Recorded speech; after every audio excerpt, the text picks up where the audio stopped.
Bom dia, seja bem-vindo, Rodrigo. Eu sou a Bom dia. Jéssica e a Ellen, aí somos do grupo, então fazemos parte do projeto de extensão que visa a promoção da educação, principalmente no mundo de hoje, que a gente sabe que tem uma grande mudança e tudo está em constante evolução e desenvolvimento. Então é muito importante a gente abordar e falar cada vez mais sobre o tema da educação. E para iniciar, vamos apresentar então os nossos mestres que estão nos guiando nesse projeto de extensão, que é a professora Flávia Wagner, que ela é doutorada em educação, a Melissa Gisela Maina, que é doutora em estudos sociais e na América Latina. E de início, então, te apresentando, né? Prazer, Rodrigo Fortunato. Em relação ao seu currículo, então, você é especialista em psicologia escolar, pós-graduado em avaliação psicológica, correto? Tem MBA em gestão estratégica de pessoas, é técnico em saúde e segurança do trabalho, é professor na UNP e no SENAC, é psicólogo e professor e é conselheiro efetivo no CRARN e vogal suplente na JUCERN, correto? Isso. E administrador também, né? Então esse é um pouquinho assim do que a gente vai falar hoje na nossa reunião. Vale enfatizar que o nosso projeto ele tem como base o documento da Unesco. É justamente para esse chamado para pesquisa colaborativa e de inovação na área da educação, para novos futuros e novas conquistas acerca desse tema.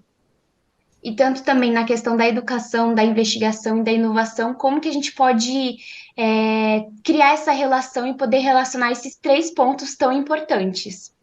Além disso, a gente vai também falar um pouco dos processos públicos, que têm um papel fundamental para desempenhar essa catalisação para um novo contrato social e sempre promovendo a educação.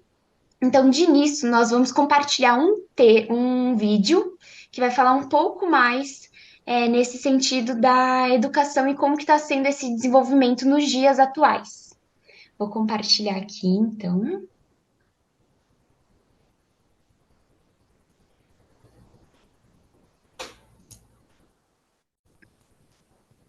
Estão conseguindo visualizar? Então, Sim. vou iniciar para ter um pouco da base do nosso assunto de hoje. Jéssica? Obrigado. Eu, por acaso, já não sou embaixador deste Jéssica? Oi. Só ativa a legenda, por favor. Ah, fechou. Deixa eu sair daqui.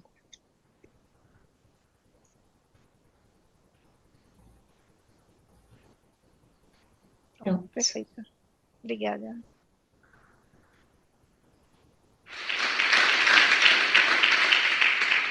Obrigado. Eu, por acaso, já não sou embaixador desde terça-feira, não é? Acabou-se na última terça-feira, mas estou de regresso à pátria, não é?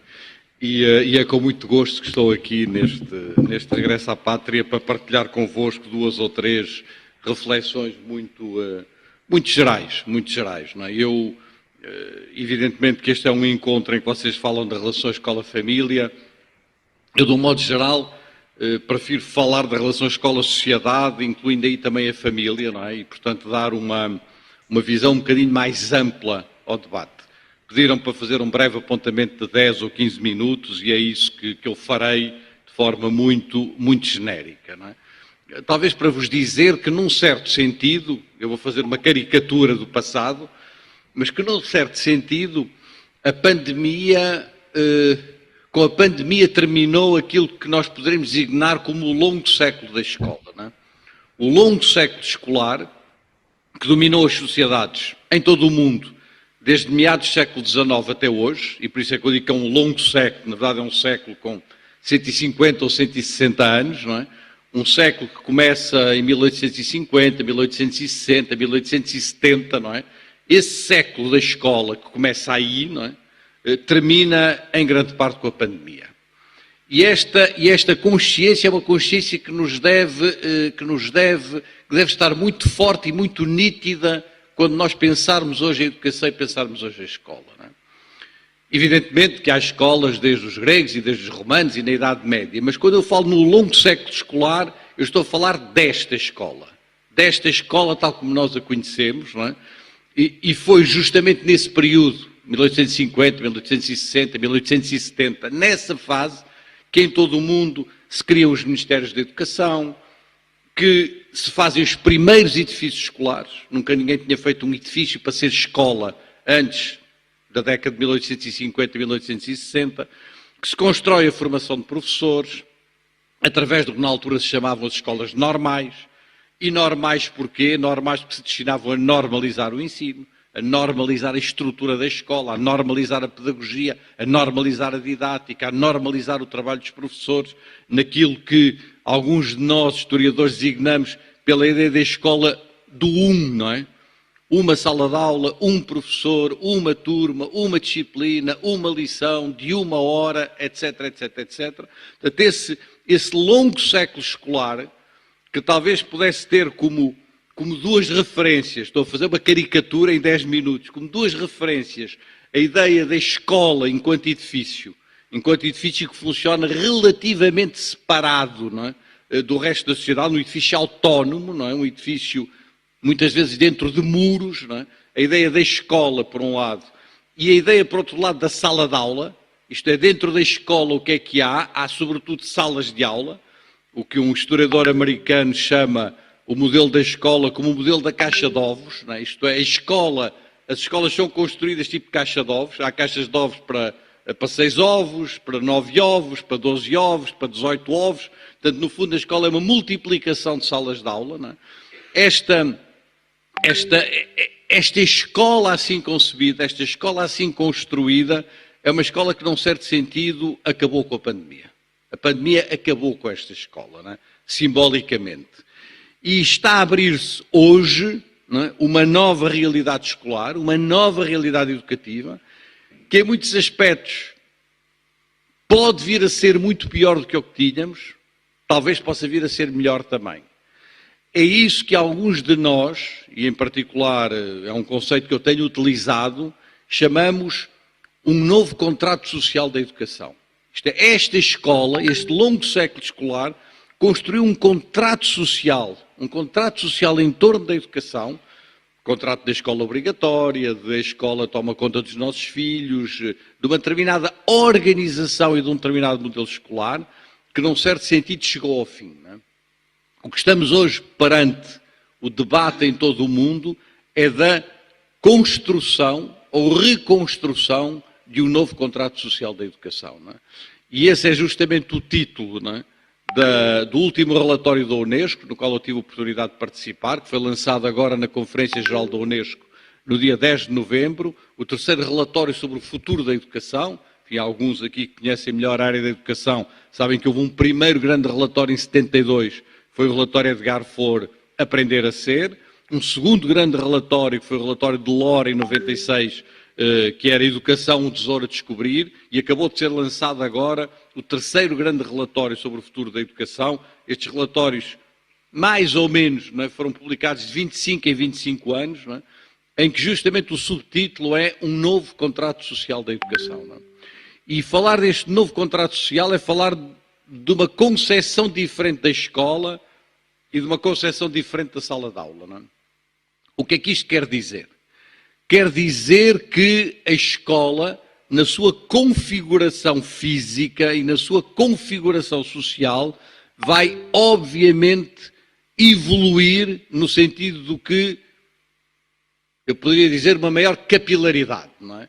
Uma maior capilaridade no sentido de uma maior ligação com os espaços da família, com os espaços da sociedade, com os espaços culturais, com os espaços económicos, etc, etc, etc. Portanto, a escola que funcionava essencialmente dentro das suas 4 paredes, não é? Vai inevitavelmente criar relações mais fortes, mais consistentes.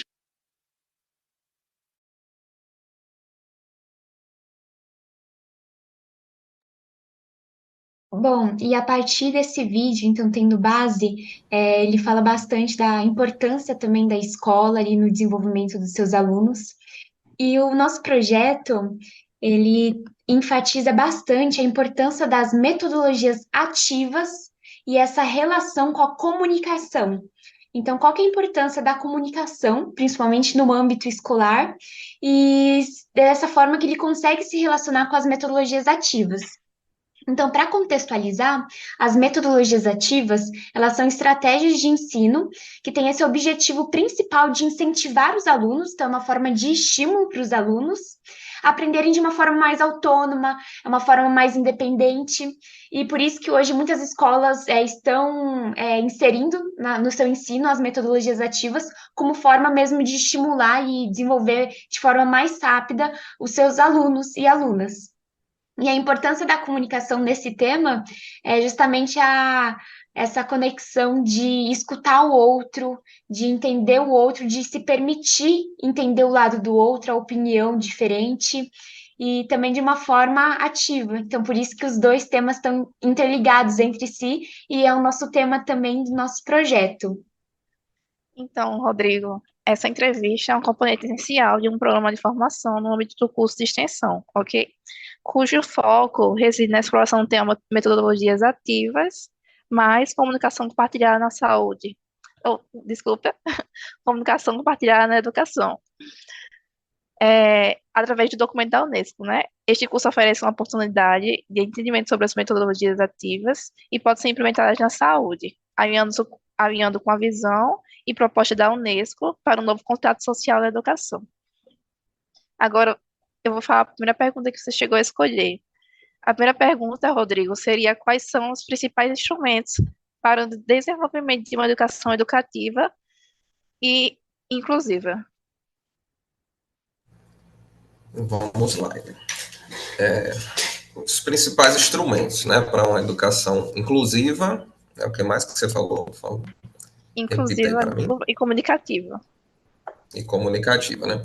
Então, hoje em dia, até como o próprio vídeo que vocês passaram, né, se usa muito a tecnologia, apesar que tecnologia não é só essa parte de informação e de computadores, né, tudo que a gente consegue aí inovar e trazer para dentro, a gente pode considerar tecnologia, mas as TICs hoje em dia são as principais, né, em relação à informação, mas temos realidades distintas, né, em relação ao ensino público e privado, mas inseridos no mesmo contexto, né, de mudanças sociais e tudo mais, coisas do tipo.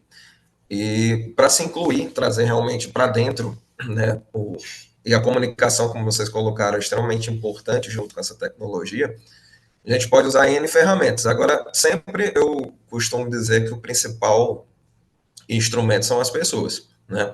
Então, ou seja, é o docente, é o professor, é a escola como um todo, é quem vai estimular para que esses alunos realmente, e esses professores consigam trazer esses alunos para dentro, né, incluí-los realmente de fato, e aí entra a comunicação, né, que vocês falaram, tudo passa por isso, né, tudo que a gente se relaciona vem através da comunicação.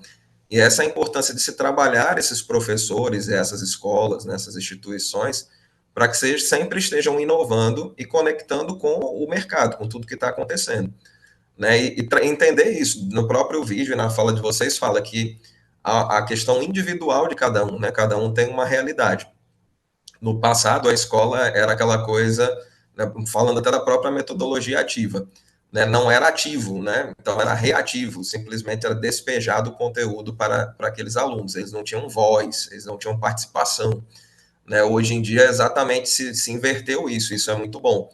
Né, hoje a gente bota eles como protagonista, né, isso é a metodologia ativa, que eles sejam ativos no processo. Né? Então, que eles consigam realmente passar essa individualidade de cada um e aí sim conseguir fazer essa realidade de uma maneira global ali, que todos tenham voz e consigam se adaptar a isso. E aí a gente pode utilizar várias ferramentas, né? Então, mas como eu falei, o centro está o professor.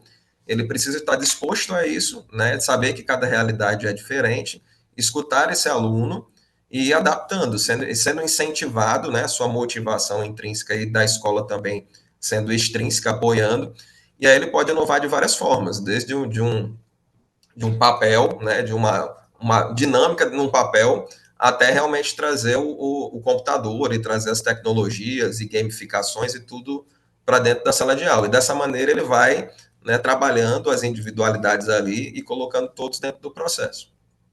Ok, perfeito. Foco professor.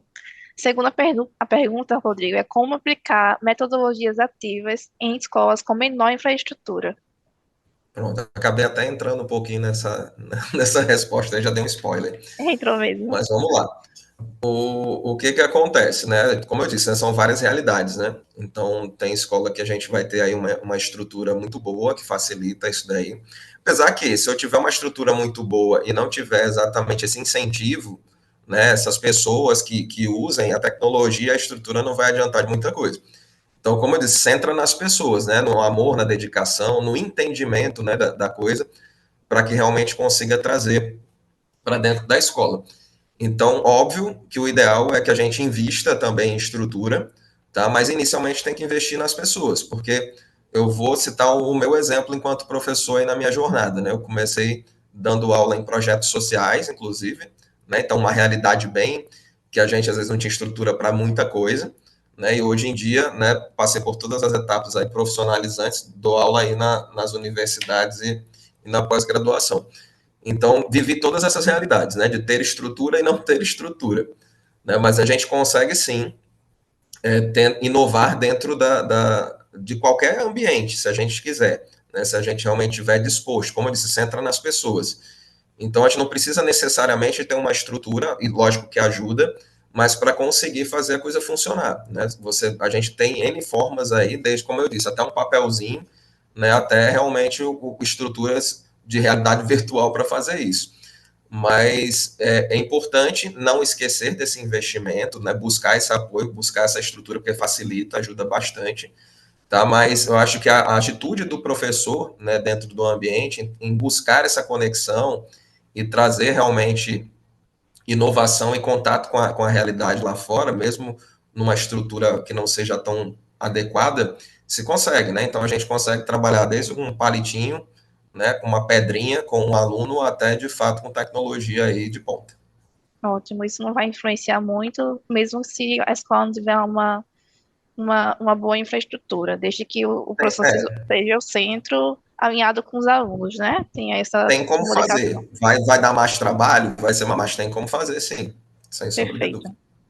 A outra pergunta, Rodrigo, é a educação e o relacionamento interpessoal estão diretamente relacionados. Dessa forma, quando um não está alinhado, pode influenciar de que maneira? De muitas maneiras, né? Então, tanto positivamente como negativamente, né? Como eu falei, tudo é relação, né? A nossa relação com o mundo, nossa relação com o outro, nossa relação com as coisas. Mas quando a gente está falando de relacionamento interpessoal, é o relacionamento com outras pessoas, né? Então, são com outras pessoas. Que se dá a nossa forma aí de conviver com o mundo e com a realidade. Então, é assim, tudo perpassa exatamente por isso, e perpassa pela comunicação, né? Nossa forma de interagir com o outro principalmente nos comunicando. Pode ser ela de forma verbal ou não verbal e por aí vai. Tá? Mas o principal se eu não tenho esse relacionamento interpessoal trabalhado, eu posso desmotivar como eu posso motivar, né? Se eu tiver ele bem desenvolvido. Então, eu preciso entender as relações, inclusive poucas pessoas entendem, e de fato faz sentido, porque quem estuda principalmente essas relações é a sociologia, é a psicologia, né? O âmbito do estudo mesmo dessas ciências, tá?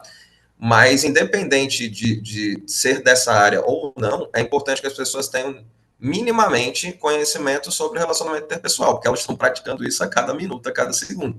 Isso influencia totalmente no resultado do trabalho de qualquer um, imagine de um professor, né? Então, no passado, hoje em dia, as pessoas estão mais atentas a isso, né? No passado não estavam de forma alguma, como a gente falou, tanto que era despejado o conteúdo ali, entendeu? Parabéns, não entendeu? Parabéns também, e assim seguia.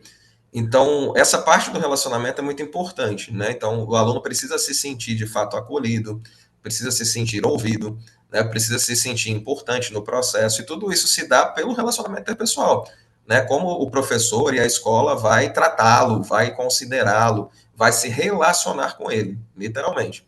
Né? Então, por isso que é importante que seja sempre, né, trabalhado essa questão de relação. E aí a gente pode passar, né, como eu falei, os pedagogos eles vão ter várias áreas ali, os professores dentro da escola. E muitos deles acabaram não tendo também exatamente esse conhecimento da parte do relacionamento interpessoal e a importância. O que a escola pode fazer nesse sentido? Dar palestra, dar treinamentos, né, sempre mostrar a importância do entendimento de uma palavra, por exemplo, quanto afeta um aluno, né, uma palavra de motivação, o aluno pode levar isso para o resto da vida dele. Né? Assim como, pronto, eu estou aqui dentro do meu ambiente de consultório, assim como eu pode destruir, né, a construção de uma pessoa. Né? Ah, foi uma palavra que o professor falou que eu não era capaz ou que eu não conseguiria nunca. Né? E isso daí pode levar para o resto da vida. Né? Então, não só no âmbito profissional escolar, levar para o resto da vida. Isso tudo tem a ver com o relacionamento interpessoal. Né? A importância das palavras, o quanto elas afetam as pessoas, né? Do incentivo, né? De como realmente eu me relaciono. Inclusive, pronto, um outro detalhe que eu lembrei agora, que a gente estava falando, que né, nem todos realmente entendem os percalços da relação. Existem vários tipos de relações, né? E a gente classifica ela, classificação. Então, por exemplo, eu vou ter relações que têm hierarquia e relações que não têm hierarquia. Elas diferem? Diferem. Hoje em dia, realmente, assim, a gente hierarquiza menos as relações, mas não deixa de existir. Né? Existe uma hierarquia entre pai e filho, existe uma hierarquia entre um chefe, entre uma organização e o seu liderado, né? Entre o líder e o liderado, entre o professor e o aluno. Lógico que a gente tenta fazer isso o mais leve possível, mas é uma relação diferente, onde há relação de poder. Né? Quando a gente estuda sobre isso, a gente vai entendendo a influência que isso tem no processo. Né? Os contextos diferentes, né? Você está numa uma religião, por exemplo, é um ambiente diferente, você está dentro de uma empresa, é outro ambiente, você está dentro de uma escola, é outro ambiente, você está numa praia, é outro ambiente. Isso afeta nas relações? Afeta.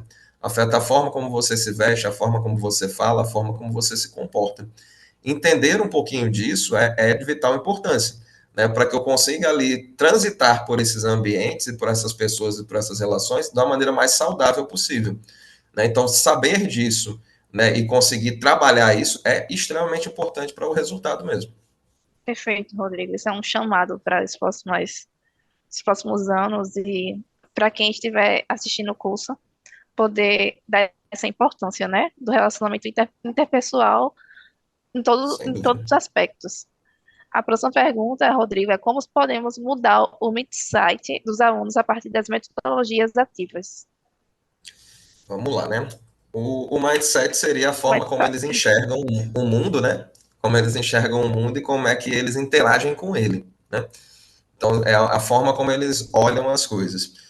Então, na verdade, o mindset influencia tudo para a gente, né? Então, como eu enxergo o mundo vai dizer como eu vou me relacionar com esse mundo.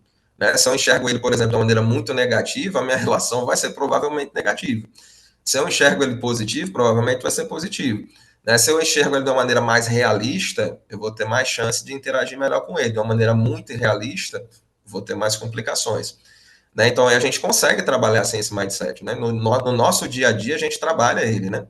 Então, a forma como a gente vai passando ali o conteúdo, conversando com. Aí entra na comunicação, no relacionamento interpessoal. Tudo isso aí vai exatamente gravando e formando o nosso mindset, né? Então, são as nossas experiências é que vão formando o nosso mindset. Então, se essas experiências aí, principalmente no âmbito escolar, no âmbito da educação, forem positivas, provavelmente formarão mindsets mais positivos com resultados mais funcionais. Tá? Ok. E para finalizar, para os próximos anos, as tecnologias que virão poderão influenciar de maneira negativa a área da educação? Vamos lá. Elas já estão aí e influenciam tanto. Tudo tem dois lados, né? Tudo tem o lado positivo e o lado negativo. Até eu acho que no próprio vídeo que vocês passaram, ele falou, introduziu um pouquinho dessa situação. Né? Então, a tecnologia ela vai sempre estar se modernizando, a ciência, isso é ótimo, isso é muito bom, mas junto com isso ela traz outras realidades, né? Realidades que são também arriscadas e perigosas. Então, o avanço é importantíssimo, mas a gente tem que estar atento para o outro lado também, né? Então, quando a gente, pronto, na própria educação, se virtualizou, se digitalizou muitas coisas, né? Principalmente por conta, já era uma tendência, já vinha acontecendo, mas a pandemia acelerou esse processo brutalmente, catalisou esse processo. Facilita, democratiza, facilita, né? Então, isso é bom, mas aí tem um outro lado, né? Os cuidados com a qualidade do que está sendo passado, né? Com realmente como isso está sendo absorvido, se simplesmente é só o papel lá que é o objetivo da coisa, né? O certificado ou o diploma, ou de fato o conhecimento, né? A mudança, né, realmente, né, dessas pessoas, a mudança real. Né? Então, tudo é a questão do equilíbrio. Né? Então, temos a inteligência artificial, ela tem muitas possibilidades, muitas infinitas possibilidades para ajudar, sem sombra de dúvida. Mas tem muito a ver com o uso. Como eu estou usando isso? Eu estou usando isso realmente para me ajudar dentro do meu processo ou simplesmente isso é uma bengala para facilitar o meu processo? Né? Então, tudo isso tem que ser refletido. Né? Tanto que se tem muito cuidado. Né? Alguns países, mais do que outros, têm cuidado de como essa tecnologia está sendo colocada. Outros nem tanto. Né? Então, óbvio que vai trazer aí possibilidades de melhorias, mas também traz o outro lado. Né? A gente pode citar um exemplo aqui, entrando no âmbito da psicologia escolar, né? A questão do uso de telas de maneira muito precoce. Né? Então, se as crianças estão precocemente já com uso excessivo de telas e com conteúdos, às vezes, não tão adequados para a idade delas. Isso reflete totalmente no desenvolvimento cognitivo, motor, né? E por aí vai. Então, lógico, eu tenho que banir a tela das crianças de forma alguma, mas eu tenho que introduzir ela de forma saudável. Né? Existem parâmetros e estudos para isso, mas nem todas as pessoas estão se preocupando com isso, inclusive os próprios pais. Né? Então, a gente tem que ter todo esse cuidado. Então, traz coisas positivas, a gente pode aí realmente ter informação do mundo inteiro na palma da mão em poucos segundos, isso é ótimo, maravilhoso, mas como isso está sendo introduzido, como isso está sendo utilizado, então sempre tem que ter esse cuidado. Perfeito. Então, chegamos a finalizar. Pergunto para a Jéssica se ela quer acrescentar alguma pergunta ou falar algo que considerou importante do que ele disse. Bom, eu concordo com plenamente tudo. Eu acredito que do mindset também é um ponto muito importante. Eu até faço parte de um projeto também que fala sobre o mindset e essa mudança, então, que a gente quer ver no mundo, mudança nas pessoas. E quando a gente fala de ser humano, nós entendemos que realmente é um processo muito complicado, que envolve muitas coisas, e como base a comunicação é o início de tudo, para você se comunicar, para você mostrar o que você sente, o que você pensa, mas sempre de forma respeitosa. Eu acho que esse que é o ponto principal. Porque cada pessoa é um mundo e cada pessoa tem suas características, então a gente tem que levar em conta isso. E para finalizar mesmo, gostaria de agradecer, o nosso grupo gostaria de agradecer, contribuiu muito, pode ter certeza. E um outro ponto, só para incluir também como uma forma de conclusão, levando então a importância das metodologias e como que elas estão relacionadas com a tecnologia. E um ponto também que eu acho que é um pouco mais complicado e é um processo também que envolve outras coisas em relação ao nosso país, que seria a desigualdade social. Então, quando a gente também fala das perguntas que a gente fez, da falta de infraestrutura em algumas escolas, é um tema já está diretamente relacionado ali com a desigualdade social, que infelizmente está presente e acredito que vai permanecer presente ainda por muitos e muitos anos, mas há um processo de desconstrução, acima de tudo. E nós gostaríamos muito de agradecer mesmo. Isso, Rodrigo, acima de tudo, as ideias e respostas aqui trazidas nos permitem aprender todos juntos, refletir, experimentar, causar impacto na sociedade e assim reimaginar nosso futuro juntos na educação. Eu agradeço a participação, como você, como participante da educação, para o avanço da aprendizagem do nosso curso de extensão. Muito Perfeito, obrigada. meninas. Parabéns pelo projeto, né? Sigam aí, muito nobre, muito bacana. E eu que agradeço também o convite, né? Então, se eu contribuir em algo aí, fico feliz. A ideia é essa, que todos juntos aí consigamos construir um futuro melhor, uma educação melhor e uma sociedade melhor mesmo. Perfeito. Obrigado. Obrigada. Obrigada. Até logo, gente. Até.